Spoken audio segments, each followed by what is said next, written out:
Hey Spuddies, Potato McWhiskey here, and welcome back to Age of Wonders 4. And today we're checking out a brand new DLC for the game called Thrones of Blood, which is a vampire-themed DLC for the game. Huge thank you to Paradox for sponsoring this video, although I gotta admit they don't need to sponsor me for Age of Wonders 4 because I really love this game. And for those of you who always tell me, oh, sponsored video, opinion disregarded. I don't take sponsorships for games unless I think they're good games, because I require the ability to play them before I take the sponsorship. Now, let's go ahead and create a new world here. I'm going to check out Myron Drawsval here, which is part of the Thrones of Blood expansion / DLC. We'll go ahead and edit this realm, see if there's any new toys for us to play around with in here. It doesn't look like there's any new inhabitant traits. Nope, does not look like it. There might be some new modifiers. No, I don't see any new modifiers either, or any presence traits. We do have this Sunless Highlands, which is a new normal realm trait. So the following province features are abundant. Sunless, which lowers the city stability, lowers unit regeneration, and lowers the healing potential of units in combat. Units in cities that have Heartless or are of an empire led by an elder vampire are immune to these effects. Okay, so Sunless is a terrain type that specifically elder vampire leaders can ignore. Now, undead units have aversion to light, which means the unit cannot regenerate and has a minus 20% damage unless they're in underground gloom or sunless terrain. Okay, very interesting. And we get the Vampire Castle found. Okay, so there's lots of really interesting stuff going on here that we're going to check out. So definitely we're going to make a Sunless Highlands. We're going to see a lot more sunless snow and ice. We're also going to see a little bit of Ashland's Chasm and lava, and the rest we're going to be missing like stuff like sand. In terms of landmass, I think land is fine. I don't really like world seals, so I'm going to leave world seals off. I do like the Umbral Abyss. I think it's a lot of fun, but maybe we don't need it. I think I'm going to add the Umbral Abyss. I think it could be quite a fun adventure to send your guys in there to take them out. We could add the Crystal Dwelling as well to add the Litharine units. And I kind of like that idea, so I'm going to add the Crystal Dwelling. Now, we do have city-states, which makes free cities bigger, and Whispering Stones are weaker. And we also have Banner Lords, which makes the Rally of Lieges stronger. But I think I'm going to leave it there. I'm not going to add any inhabitant traits or any presence traits. I'm going to leave it here. I do like the idea of having the Umbral Abyss and the Crystal Dwellings. I'm going to go to the maximum number of players. I will go in medium map size. I'm going to go with brutal difficulty. And then again, you could say that maybe we should get rid of the Umbral Abyss and the Crystal Dwelling. I think it's kind of fun to have them in. It's fun just to increase the diversity of units that you can run into. I'm going to call this Myron Drawsval 2.0. Let's see, do we have advanced settings here that we can do too? Okay, I love the portal visuals, it's gorgeous. So this is the setup that we're going for. In terms of realm factions, we are going with Challenging Plus, which does mean that the AI will use optimal positioning and focus on killing units as well as dealing 20% more damage and receiving 20% less damage. So the AI is going to be extremely difficult considering normal content. World threat is going to be high, combat AI is going to be Challenging Plus.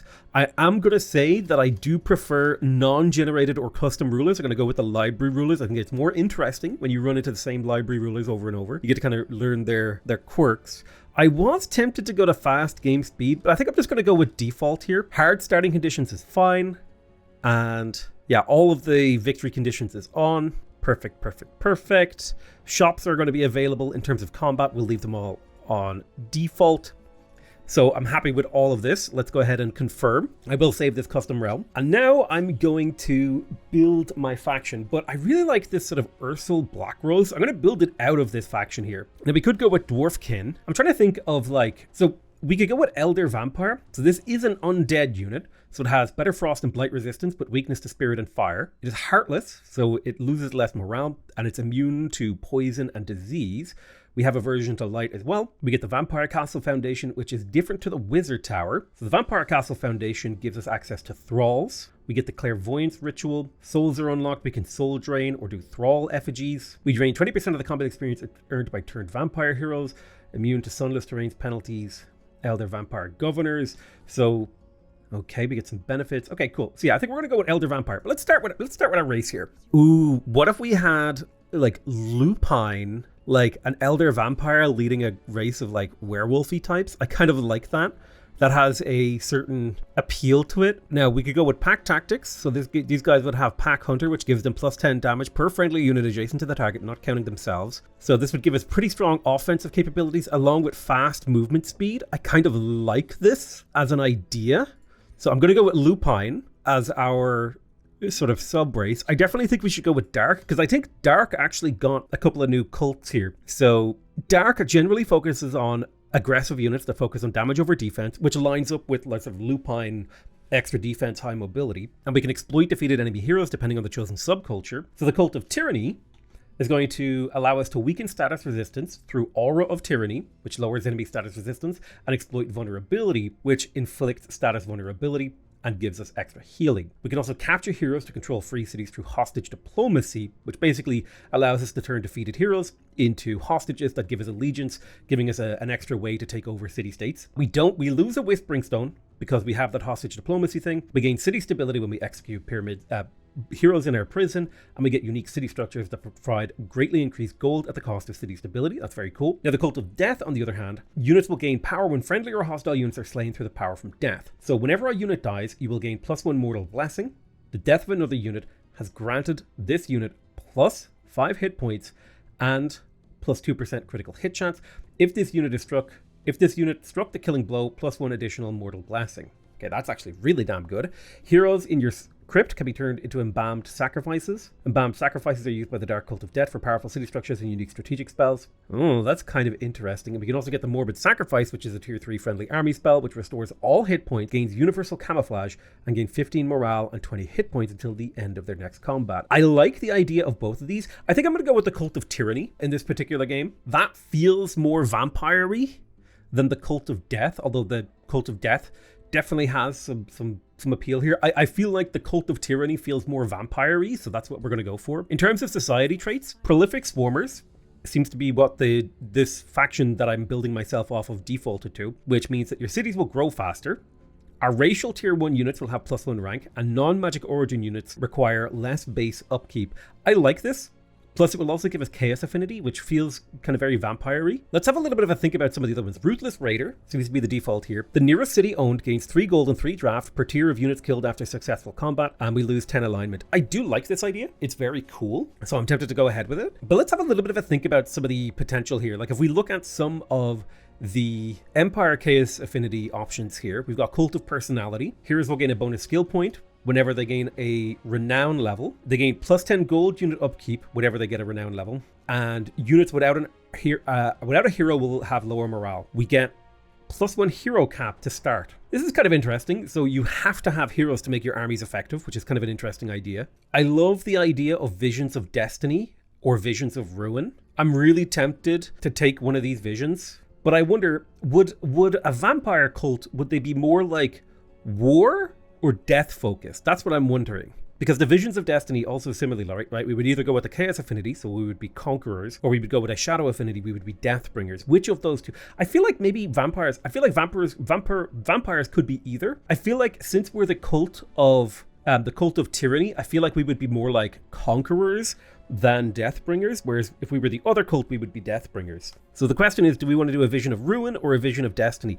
I'm tempted by the Vision of Ruin. This is from Archon Prophecy, which was the previous DLC. So I think we're going to check out Vision of Ruin, and then let's look for a Chaos Affinity. Ritual Cannibals feels kind of appropriate. Merciless Slavers also has some potential here, which gives us bonuses for raising cities. I like the idea of Prolific Swarmers. I don't like the idea of Chosen Destroyers, because I feel like we do want to have vassals, whereas Chosen Destroyers requires you to raise all cities, which has some value in of its own right, you know? I think we're going to go with Prolific Swarmers, because I like that this has a lot of economic benefits and will give us an extra tier 1 unit, which will make clearing out the map early game a lot easier. We're going to go with the Tome of the Rite of Blood, which is a brand new tier 1 tome from the new DLC. This is a Chaos and Shadow mixed affinity tome with a unique building called the Blood Altar.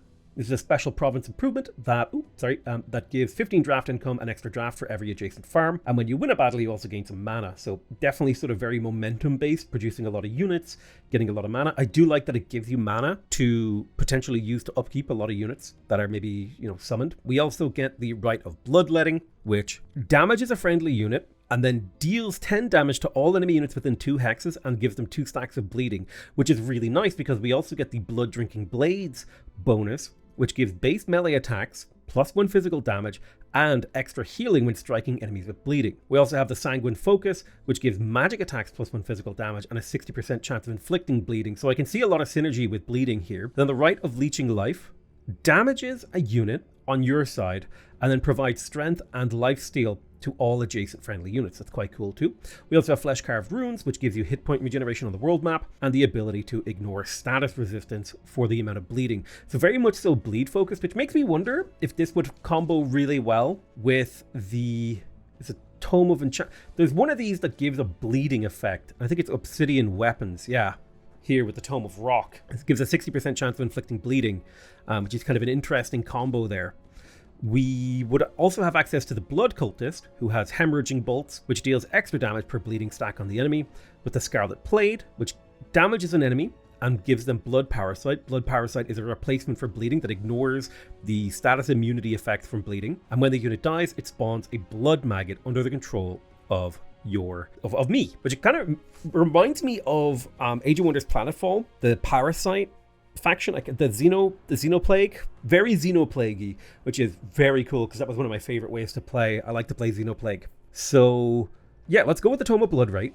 And then we can either be an Elder Vampire Pureblood or an Elder Vampire Hybrid. I like the idea of being a Pureblood, so let's do that. Like, I'm a Pureblood Vampire leading a race of like kind of werewolfy type people. In terms of what class feels right for a vampire, I feel like Death Knight feels right. So does Spellblade feels right. Battlesate doesn't. Warlock feels right. And then either Warrior or Defender, like depending on the gameplay style. But I think Death Knight feels very right for Vampire, especially because, you know, when you play a little bit of games. Oh man, look at these gorgeous. I love these sort of glass, stained glass roses. Like, that is so cool. Very aesthetically awesome. So you've got 2 body types. You've got Femme Vampire and Mask Vampire. Oh, hello. So let's I think we'll play a mask one. Let's see if we can find a cool... I do love this stained glass stuff here. Oh wow, I love the blood crown. That is awesome. But I also love this. This guy's like, I am the Gargoyle of Doom. Ooh, you could give him like a blood halo floating behind him. That feels like it'd be better for like a more magical character. For getting up in your face, I feel like you gotta have a cloak. This is like leathern wings, like Night Stalker-ish. That's very cool. Oh, the hand cloak. Now there's some really cool stuff going on here. Oh, you could give him like little creepy little wings on the back there. I think of all of these, actually, weirdly enough, this isn't a vampire throne or Thrones of Blood cosmetic. Oh no, it is, but it looks really good. I think it goes really well with this. It's like practical. It's a cloak, but it's not too long, so it won't get caught on stuff. Feels very practical. Happy enough with that. In terms of our race, I'm happy to just leave them. I feel like werewolves with like a darker color feels like really right. Like, make them as big as possible. Yeah, we can make them real big, like gigantic, monstrous, like big but thin. You know, wolves are kind of sleek. And then I feel like they would maybe ride, like if there's a dire wolf type mount. Yeah, wolves riding wolves. Is that crazy? Or like skeletal horses. Ooh. Oh, but I like the vampire horse. The vampire horse is sick, dude. That's awesome. Wolves riding undead horses. Give them average length tails. I don't think we need to be especially long. Would they have any skin decorations? What's nice about the skin decorations is that it adds a little bit of accent color to them. Oh, I love the blood around the mouth, like they've been gorging themselves. Yes. Gorging themselves on blood. That's sick, dude. You're nearly done. So I'm going to come up with a name here. Okay, I like the Grim Wolves. It's very simple. Ooh, Grim Rise. That feels appropriate too. Stybor Erebus. He is the Dark Baron. Ruler Ambition. In this step, I feel like Stybor Erebus would either be a duelist seeking out like enemy heroes and slaying them, or maybe a challenger seeking out strong foes, or a conqueror. Ooh, no, Imperialist feels right because it works with the sort of, you know, taking hostages from free cities. So I think we're going to go with Imperialist here. Love it. So he's an imperialist vampire. I feel like that all fits together with like the game plan that we've designed here. So let's go in and jump into the game. So we are playing on the highest difficulty, which is something that we need to keep in mind. We're playing with some new content. So I'm going to be learning and fighting on the fly here. But I'm really excited to get back into Age of Wonders 4. It's one of my favorite 4X strategy games that's on the market right now. And I love that it's getting content updates. I do think that maybe the DLC is coming out a little bit too frequently. That would be like a concern that I have. I haven't actually, I need to map it out on a calendar to see how I vibe about that. But it feels like we only played it recently. I really do wish I had a lot more time to play this game. But yeah, here we are into the game. Okay, so Stybor Erebus, the Tome of the Bloodright, where the Lupine, prolific swarmers with visions of ruin. So we start off with Baneful Curse, which is a debuff spell from our culture, which has a 90% chance to inflict 2 stacks of Weakened, which lowers enemy damage, and 90% chance to inflict 2 stacks of Misfortune, which increases enemy fumble chance. So what's great about this is it both lowers the amount of damage that our enemy does, but also has a potential to deal damage to them. So Baneful Curse, very good for disarming, kind of actually more of a defensive spell. Rite of Life Leech deals 5 damage to an allied unit, and then provides strengthened and lifesteal. This is kind of a hybrid offense-defense buff spell. So I like that our culture is very much so focused on offense, but both of these actually make it harder for enemies to fight back, or reinforces our ability to do damage and stay alive. So let's see, we can either choose to become a Snarling General, giving us extra draft per turn. I don't think we're going to be becoming a Laughing Mage. We can become a Weeping Gravekeeper or the Snarling General. I feel like the Snarling General fits more appropriately here. So we're going to gain +1 Chaos Affinity, and we're going to gain 20 draft per turn in our Throne City. Boom. So now we have Desolations of War. So we need to fuel the fires of war. We need to slay units that belong to other empires. We need to conquer cities and slay a ruler. We also have to have 3 wars with major justifications declared. I will herald an age of war. Perfect. The vision ends here. The world returns to normal. You and your grim wolves shall rule the world. Okay, perfect. I love this. We're kind of a frenzied war vampire with a certain amount of elegance to us. So we have a little scout here. Let's zoom out a little bit and see if there's anything we could pick up without opposition. We have a cartographer here, which will reveal an unexplored location. Let's go ahead and pick this up with our scout. There's a Gorgon's Lair down here to the south. Now this is a quarry that gives mana per quarry, would also allow us to recruit the Storm Scale and the Plague Serpent in the Rally of Lieges. Very cool. Now, we've got a pretty decent Marauder Guard, a lot of fighter units, which means a lot of potential melee damage, which could be problematic for us. In terms of Grim Rise, instantly increases your population at the cost of Imperium. We have a lot of options here. We have some normal options here, like the Storehouse for food, the Shrine for mana, the Library for research, and then we have the Desecration Chambers, which will turn provinces within or adjacent to our domain into sunless terrain, which would help our vampire fight in the local area. So I am tempted to get that sunless terrain up and running early, but it might be better for me to focus on either the workshop or the collector. While the collector does have a negative effect on the city stability, it will give us a significant boost of gold income, which I kind of like. Lots of gold early means we could potentially recruit a lot of units. So let's go with the collector, and I'm also going to recruit us an extra pursuer because we have no, we don't want an extra pursuer because we already have a couple. So I tell you what we'll go with another immortal because we have 2 melee and 2 ranged. So let's get another melee. I think fighting this NPC army here would result in getting a boost of gold and opening up this gold vein. So I think this is probably not a bad idea for us to initiate this combat here. We do need to set Arcane Research, and we have a choice between Flesh-Carved Runes, which will help us regenerate in between battles and ignore status resistance based on bleeding. We could go for Sanguine Focus, but we don't have any Battle Mage or support units to make use of this yet. Or we could research the Blood Cultist, which would be a tier 2 unit that we could make use of pretty early into the game. So I'm kind of tempted to go for the Blood Cultist. Flesh-Carved Bones is really nice for the regeneration, but let's go with the Blood Cultist because that will open up some options for us with regards to unit variety. Oh cool, they added the ability to select multiple armies at once. Very cool. Let's go ahead and attack this. So we are going to be attacking it with our hero plus a scout. Let's go ahead and see what the auto combat gives for us. If I lose a unit, I'm going to fight it myself. I believe that we can get a much better outcome if we fight these battles ourselves, particularly because we can make use of the Baleful Curse better. So what I really want to do is make sure we position in a way that lets some of these units get an attack on us, but not all of them. So we're going to position like so with the shield wall and defensive moves. I'm going to get you into obscured terrain on defense mode. So we're going to play defensive on the first turn, and then we're going to rip open them on the next turn. Hopefully they keep their units grouped up for a Baleful Curse. This is what I was hoping for. We got a retaliation attack. My hero can tank a decent amount of damage because of his ability to heal when attacking. we're going to cast a Baleful Curse on the enemy melee units, focusing on them, because this will make them extremely weak in the counterattack, but also make them, basically, they will do a lot less damage, is the short version of it. So now if I move my scout forward 1 tile here, he'll be able to make 2 attacks here, inflicting status vulnerability and healing, although you haven't taken any damage. I'm going to use my hero to soften up this guy, hopefully killing 1 or 2 models. Now, I believe this guy is in defense mode, so he has a 27% damage reduction. So if I get my immortal into defensive terrain, charge blocked by terrain. Oops, hold on. If I attack this way, I would be open for a flank on the right. So I'm going to attack here.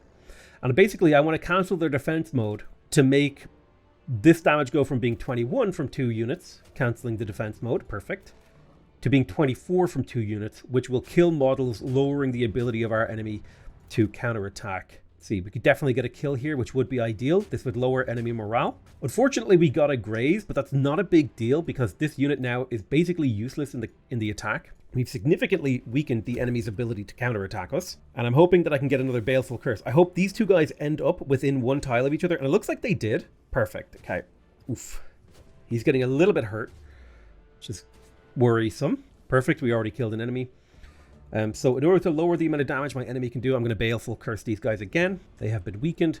We should be able to blast this guy in the back, getting his Pack Hunter and flank attacks. So this guy should pretty much get obliterated due to the rear attacks. 1, 2, 3. Perfect. Then you should be able to get this kill.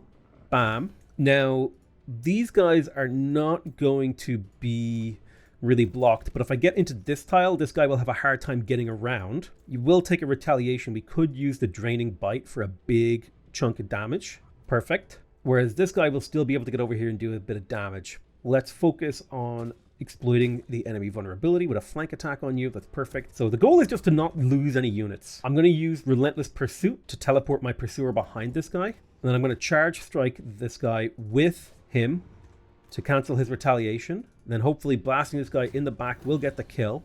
Excellent. And I'm going to use Relentless Pursuit to get him into a really good position again. Boom, boom, boom. We don't need to kill him, we just need to soften him up. Beautiful. A very easy battle when you make use of your abilities and lower the damage output. Lowering enemy damage output is a really big deal. So you have access to a tier 2 weapon. Now this would take away our ability to use a better defense mode. It would be a lot more upfront damage. However, we would also lose our mount, and I think the mobility that a mount provides is actually really good. Like if we unequip this mount, yeah. Anyway, our hero leveled up. So we have a vampire skill tree over here. We start with Draining Bite instead of Siphon Blood. Siphon Blood is a ranged version of Bite that can give range. So Draining Bite removes defense mode and retaliation attacks unless the target has charge resistance. We could go for Stunning Drain, which means it has a 60% chance of inflicting stunned. Or we could go for Drain Familiar, deal unblockable damage to a target friendly unit, then the caster heals and gains strengthened. That's kind of cool if we want to damage our own units. If we go down the path of Drain Familiar, we will be able to get even more strengthened. Ooh, wow. The target unit would gain strengthened, and the target unit would be healed, would gain regeneration, and the heal would be increased. So this is kind of an interesting, like, sacrifice health now to get more health later and gain strengthened stacks. Okay, so what if we went for a stunning option here? Blood Drain abilities now have the inflict. Ooh, Mind Control instead of stunned. That's really powerful. Blood Drain now dominated instead of Mind Controlled, which it lasts until the end of combat, and then we can dominate it. Alternatively, we could lower the cooldown of Blood Drain by 1 turn. This thing has a cooldown of 3 turns, or Blood Drain would ignore defense and resistance from units suffering from bleeding or blood parasite. We have Mist Away.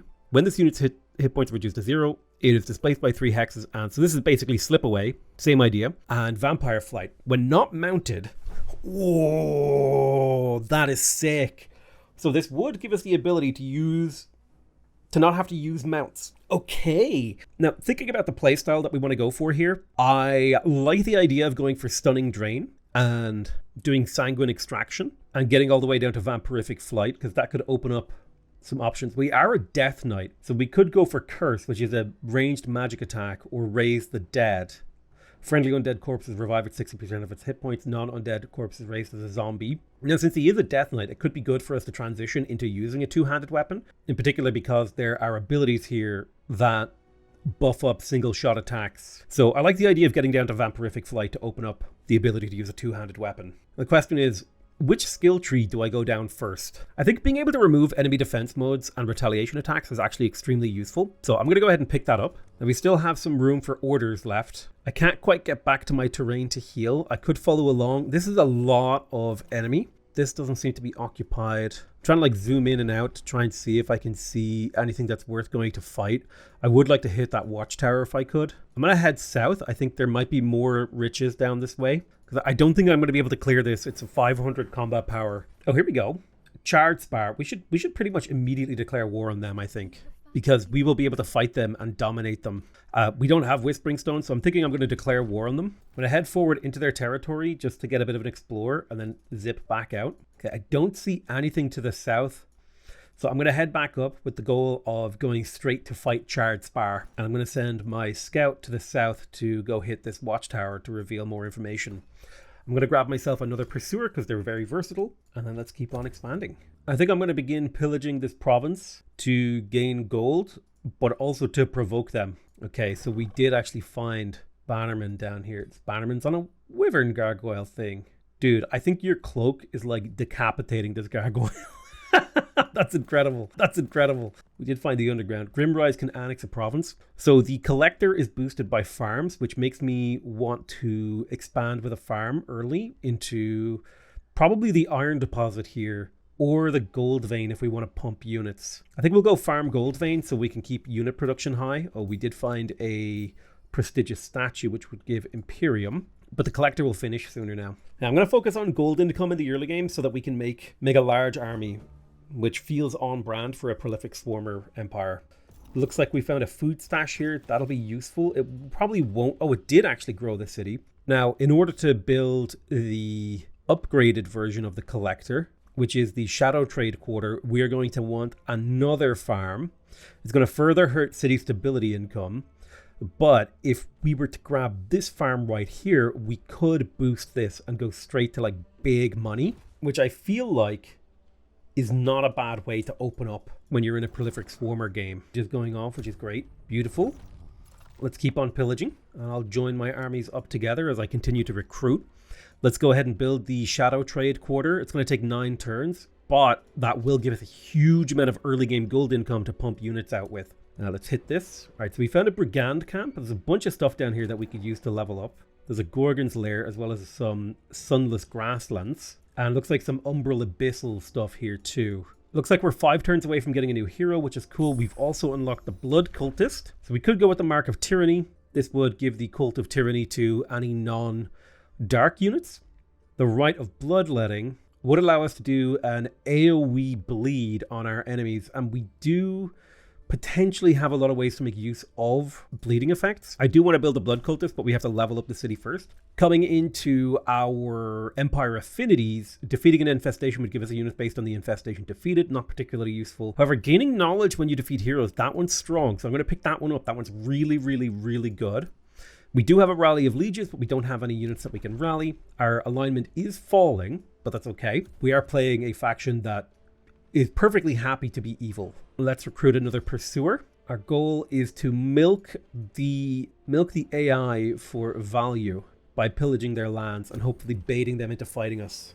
While we use that money to build up a huge army to conquer them with. The nice thing is they actually have Archon blood over here, which is going to be very useful. Okay. We are pillaging another location and getting our units into combat range, which means they can't be singled out. And we're now scouting to the west over here. I do see something in the fog. It looks like it might be a unique event. I also see some potential gloom in the fog of war. Grimrise can annex another location. Let's see, we've got regular quarry land. We've got regular land over here. I think we probably good idea for us to get this. I would like to get the mint, but that is going to require a mine and 3 farms to build efficiently. So let's get the mine up now.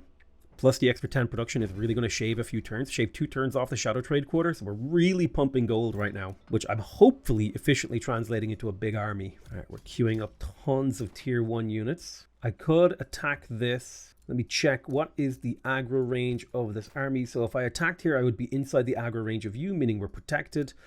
They're building a school of cryomancy here. This is a large creature cage. So if we took this out, The Entwined Scourge is a really difficult enemy because of Entwine and the sap strength. Like, it's a tough enemy, but it is a battle mage, and I don't think it is a melee mage. So if you can get units on it, it's very vulnerable. The Plague Serpents are a bit of a problem. I think 370 plus 55. I think we could take this on maybe in a turn or two, so I might not go for it just yet. Let's keep exploring. Oh, lovely, another Archon Blood. So Archon Blood is definitely something we're going to want to get our hands on more. We blew up the forest. Oh, they have 2 Archon Bloods. That's big. So I'm going to pillage the School of Cryomancy with my unit here. I'm going to stand you here because your combat range will cover them. And then I want to get any reinforcements into your combat range as well. So this way my hero stack is protecting both of these minor stacks, if you can see here. I forget how to show a unit's combat range. There you go. Yeah, he's protecting both of these minor stacks, so reinforcements can't easily be picked off. So I'm probably going to put the city under siege soon. They do have a huge army, which is kind of a problem for us, but they seem to be playing defensively, which is good for us. So what is this? The Stainless Court. Oh, wow. So this is a gold ancient wonder that counts as a mine. All owned provinces adjacent to this wonder gain +2 Imperium and adds the Rock Giant and Storm Giant to the Rally of Lieges. Ooh. That is cool. All right, we have the Rite of Bloodletting, which is going to give us the ability to bleed our enemies. Since we now have a way to inflict bleed, I do think it would be good for us to grab Blood Drinking Blade. So I'm going to go ahead and start researching that, since it will allow us to deal extra damage and heal more against enemies that are bleeding. Charred Spire has sent a war party, so hopefully we can catch them out solo. Vicious Twinmont is another city that we found. We're already at war with them, which is great, so they're going to send units for us to kill. And we'll go to the next turn. Let's see where this army stack that they spawned goes. So we are up against a huge enemy army. 2 heroes, 2 tier 3s, a bunch of tier 2s, a couple of necromancers. This is going to be a painful battle for us. I didn't realize that we were going to be up against so much power. I don't have the ability to retreat, but I do have the ability to manual combat this. So we're going to do our best. Now, we don't have a whole lot of overpowered tools at our disposal just yet. But I think what I'm going to do is send this Immortal to the left to try and pull a bunch of units to the left to take them on a wild goose chase while we try to get numerical superiority over here on the right. We don't have a whole lot of buffs that we can do to make our army way more effective than they are, and they are just a bunch of tier 1s. So I didn't realize how strong these city units could be, like how big their armies could be. So let's see, are they good at dealing with being defeat in detailed? Okay, perfect. So they have this big old group over here, and we just have to fight this smaller group. Rite of Bloodletting. I think we could get a Baneful Curse on these guys, which would make them way easier to deal with. If we get up in their faces, but slightly out of their range, I think we're in good shape. We do have to worry about this Charge Strike from the Bone Horror. What's this hero capable of? So he's capable of Bless, extra defense, crossbow shot with a lot of damage, and some melee strikes. And he's pretty high speed too. So let's set up a line right here to encourage this guy, Bone Horror, to attack us, and then create an archer line behind. They hit us with the Baneful Curse, which sucks. My unit got frozen over here, but he is a bait unit. Resisted decaying. Let me check. Are these guys immune to bleed? They're immune to poison and disease, but not bleed, it seems. What about you?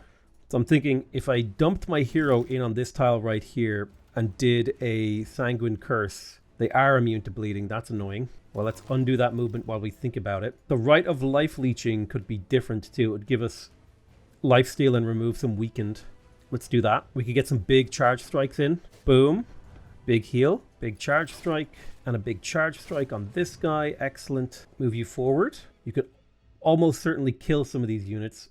Distance bonus, 50 damage. Oof. Get me a kill. Not quite. Kill some of these weaklings. Come on. Come on. Boom. Okay, we got a kill. That's big. This guy's super dead, but he is distracting a whole lot of enemy units, which gives us a potential chance to win this battle. I wasn't expecting the flanking damage. Jesus. Whoa, not good. This guy has charge blocked by terrain. Well, that's a problem. We're getting rocked, bro. Well, there's a kill. Let's do a Pursuer dip. This guy's hard to hit because he's obscured. Let's shoot this caged creature thing. For some reason, cannot target units that are immune to bleeding. So unfortunately, you're just giga dead. The best thing to do is to take a defensive action to force them to deal with you. And you should probably charge strike this guy to force him to take a step to do an action. Oh, he was decaying, so he was dead anyway. Okay, this might be a reroll. we had a rough start, baby. Uh-oh. Okay, I learned my lesson. When you're playing on the hardest difficulty, Sometimes you get your shit rocked. Oh god! We're so dead. Well, we can get some kills. The fumbles are hard, dude. Okay, I think we're super dead and we learned our lesson. So let's just surrender and we're gonna go ahead and we might restart based on our huge failure here. I didn't realize that free cities had such big armies this early into the game. It's been a while since I played Age of Wonders 4, so I reckon our run, I mean, it would be probably fun to try and bring this run back, but I think we're just giga dead, dude. There's very little we can do, I think, to bring this run back from the brink because of the way that snowballing works. Like, having such a rough start is so crazy painful. But yeah, listen. Your ruler has perished. I learned my lesson. So is there a restart button I can do here? I'm going to surrender. We lost. That's completely fair. I learned my lesson. We got absolutely rocked by the AI because I made some really, really bad strategic decisions. But we've learned from this and we can go ahead and move on into the next game. So let's load up the exact same world. Myron draws Val. It has the same settings, I believe. Yeah, pretty much all the same settings, so we're good there. And then our custom leaders, we're going to go with Stybor Erebus, which is our custom faction. And we're gonna re-roll, man. We got our ass rocked. That's how you learn. Sometimes you gotta lose. Sometimes you gotta lose to learn how to win. All right, let's go, re-roll. So now this time we start with Rite of Bloodletting and the Rite of Leeching.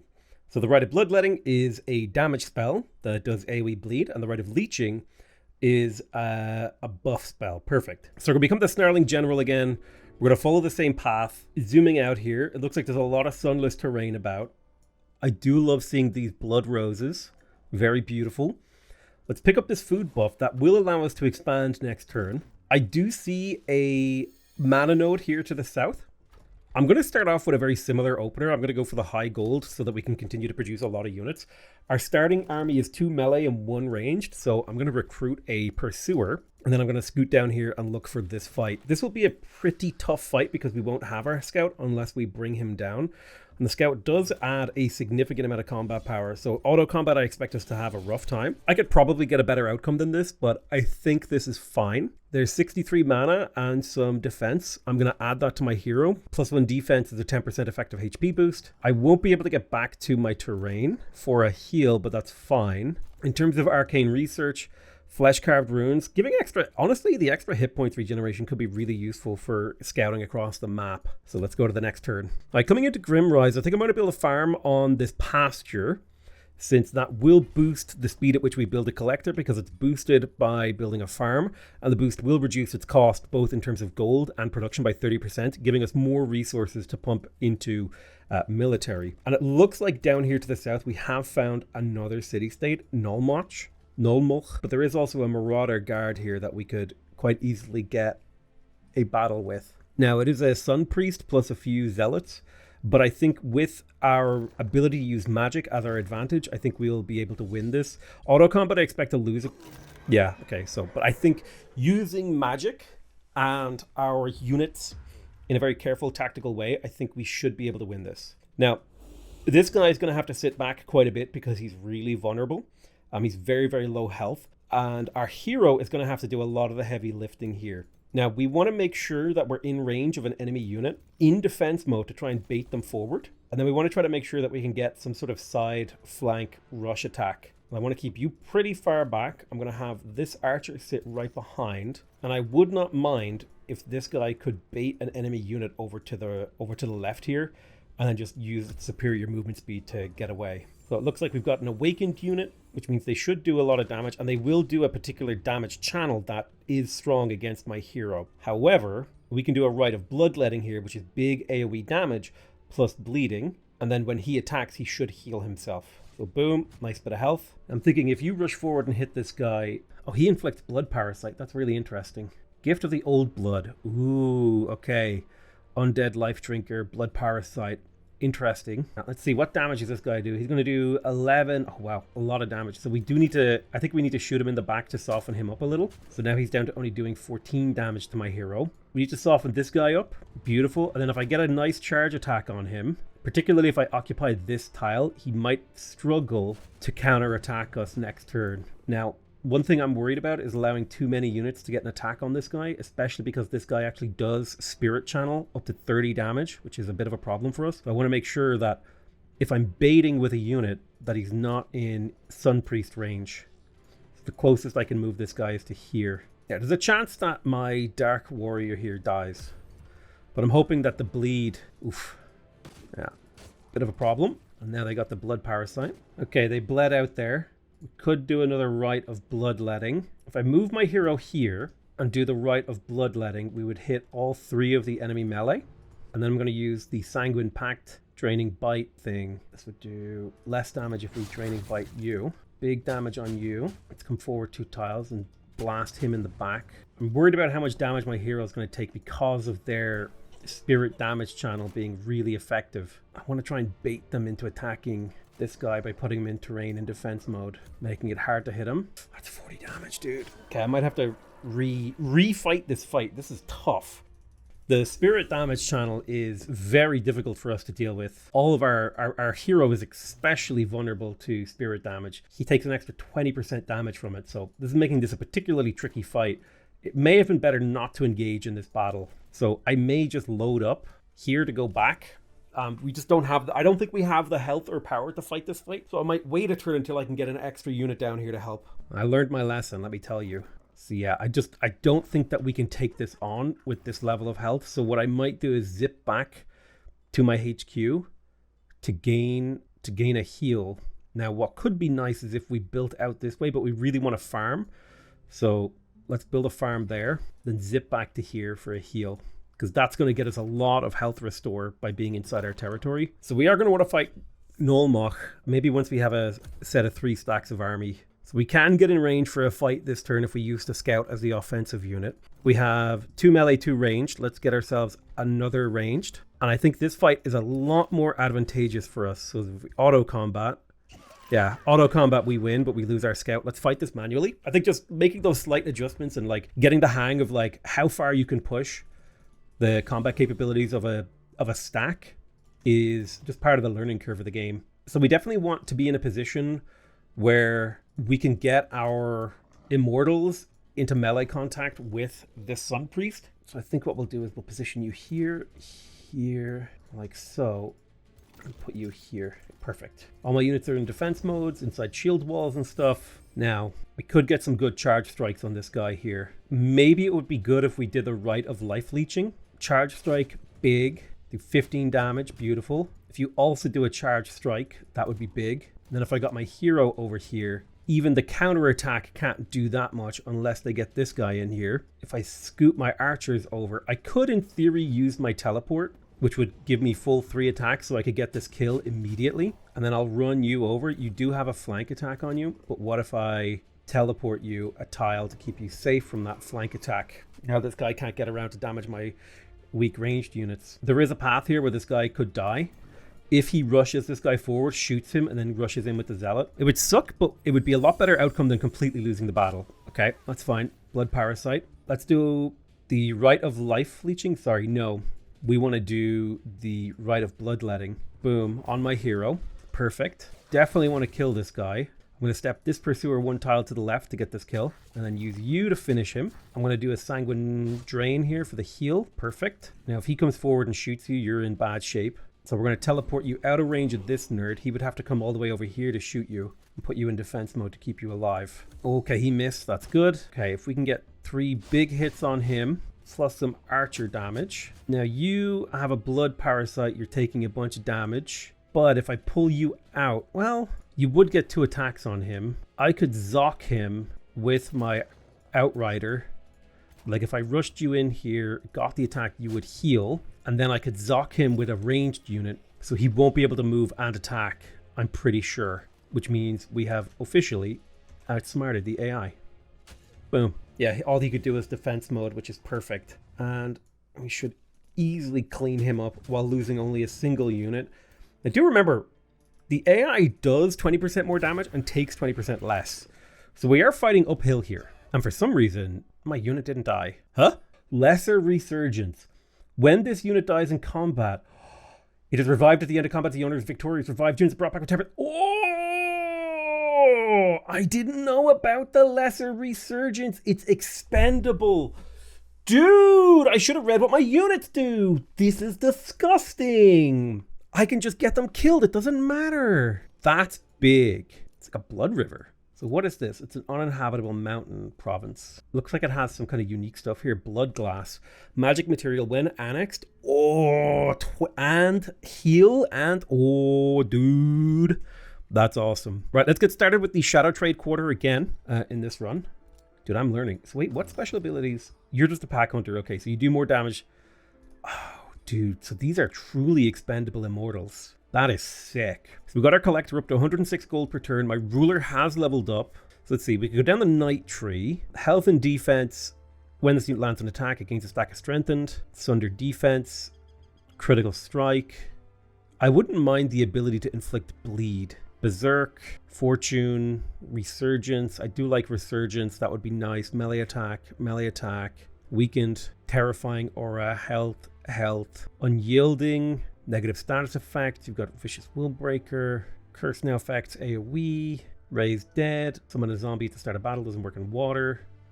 Summon a Bone Wiver. Units summoned by this unit have aura disease. Dark Ritual. Decaying zombies. Melee Mage. I like the idea of going down the left side here to get Undying Warrior for Resurgence, which allows us to be really aggressive with our Vampire. Mist Away would also be excellent. I think the combination of Resurgence and Mist Away would make my hero extremely slippy. I also like the idea of being able to drain allies more than I like the idea of inflicting stunned. Being able to drain allies for health as a free action would make my Vampire very hard to kill, particularly if we're able to get a bunch of defensive stats on him. Plus, this actually can work as a buff, which I feel like leans into some of this cool stuff that we've been working on. All right, let's go with Drain Familiar. I like that idea. Oh man, looks like there's 2 shards of blood glass here. That's so cool. Yeah, it's a new magic material. Nice. Our city is ready to expand. We do want another farm. Now, unfortunately, we can't build a farm where there is a material for us to make use of. We could build a mine right here, which would give us a 15 gold boost, allowing us to continue to generate a lot of units. I think we could make our way over towards this haunted graveyard. It's a bronze infestation spawner that we could probably clear out and then come back over here for this stuff later. Some of these stacks are actually not too strong. That's 280. So if we did build the gold mine, we could rest within range of striking distance of this to get a little bit of health. We do need at least 1 turn of rest, I feel. So I think I'm going to build the gold mine here so that we have territory that's a little bit closer. And we're going to rest inside here to heal up. Now my hero won't restore health unless he's in sunless terrain, so I'm going to separate him from the stack so he gets a little bit of a heal. I'm going to step over here to see if I can get some vision. Oh wow, that's a tier 5 blood exarch. Oh dude, he's got like a little parasitic creature he's holding in his hands. That is disgusting. That is awesome. Holy dude, this game has got so many vibes. It's dripping with vibes. Oh yeah, I really want to clear out this mountain area. Yeah, let's see. I do think that we could take this out now. So let's join these armies together. We could get pulled into the fight from here. So we've got a full stack and using our scout to get the engagement. Now auto combat, that looks perfect to me. I'll take that auto combat. We got a bunch of production, which is going to finish the Shadow Trade Quarter a little bit sooner. I think it's worth it to bump the pop here so that I can build a farm to finish the Shadow Trade Quarter sooner as well. We've got another haunted graveyard. So we've got a lot of stuff that we can train our hero on. Now, I'm gonna take my wounded units back inside the city to get this heal. We're probably gonna need to heal next turn anyway. I'm gonna take my hero up to inside my terrain, but inside Sunless, and we're gonna keep making immortals. I think that makes a lot of sense. We've got some ruins here. Let's keep scouting. We've got a couple of big stacks. Blood cultists plus a blood maggot. Oh, dude. Ugh, this thing, I don't like that. Ugh, that is disgusting. And then they've got doom bats. Oh, cool. Okay, a lot of these armies down here are probably a little bit too strong for me to take on right now, whereas this bronze thing could be doable. Also, if we were to get the Call of Chaos, we could get a free unit out of this, which would be really nice. So I think I'm going to take the Call of Chaos, and I'm going to leave this area alone for now. I'm going to move my scout north, and I'm going to get into a position here for the purpose of regenerating health. And then we can attack this haunted graveyard next turn. We do have Flesh Carved Ruins, which I would like to cast. However, I don't have the mana for it yet. We did get the Shadow Trade Quarter in Grimrise. I would like the Desecration Chambers, although there's a lot of desecrated land nearby, so we don't necessarily need it immediately. It would be nice to build a workshop for the draft and production income. I'm also lacking in mana I'm spending a lot of mana in battles, so I think it could be good for us to go for this. We also want to grow the town because we want to get to the Vampire Castle Foundation and start, making use of all this stuff. Considering how low the production is in this city, I think the workshop is really going to help us out. Yes, it'll increase the rate at which we consume gold in the city, but I think we need that. It's a Rally of Kings, but we don't have the ability to do that. All right, what have we got? We've got NPC Marauder Guard protecting a Tranquility Pool, which would give research. We've also got a Marauder Guard who's a Tyrant Knight. We've got Doom over here, plus the Fortress of Tears. The Fortress of Tears is a Bronze Ancient Wonder that would give us a lot of quarry research, some Imperium draft. We would get Ogre units. I do like the idea of striking out at this before it spawns an infestation. It is in the middle of Awakening. I think we could pretty cleanly take on these units, particularly because they're Necromancers. Necromancers aren't the strongest units, although we do have to be worried about the blood, or the lack of bleed, rather. Let's see if we can take it on. Hoping for a good auto combat here. Yeah, perfect. Now, one thing to note is that Immortals who die during the battle do not get experience. So they're going to level up a little bit slower than we would otherwise consider them. We did get access to a tier 2 Bloodletting Blade, which is available for Death Knights. It does 3 damage channels. But it's definitely going to be weak against the undead because they do resist both of those damage channels. But it would inflict bleeding. It is a tier 2 primary weapon. It is one-handed. So it could be a lot better than what we currently have. We got some money and research. Ooh, and the Bone Dragon. Bro, what? I got a tier 4 Bone Dragon from this? Oh my god. From clearing a Bronze Infestation. It's cost me 45 mana per turn. Oh, sweet bejesus. We need to build the shrine like yesterday. I'm going to hurry this, build the shrine and the mana obelisk as fast as possible. We need to get quarries down, bro. Oh my god. Now, this is a mythic unit, so it won't benefit from a lot of buffs and stuff that we have, but it is a bone dragon.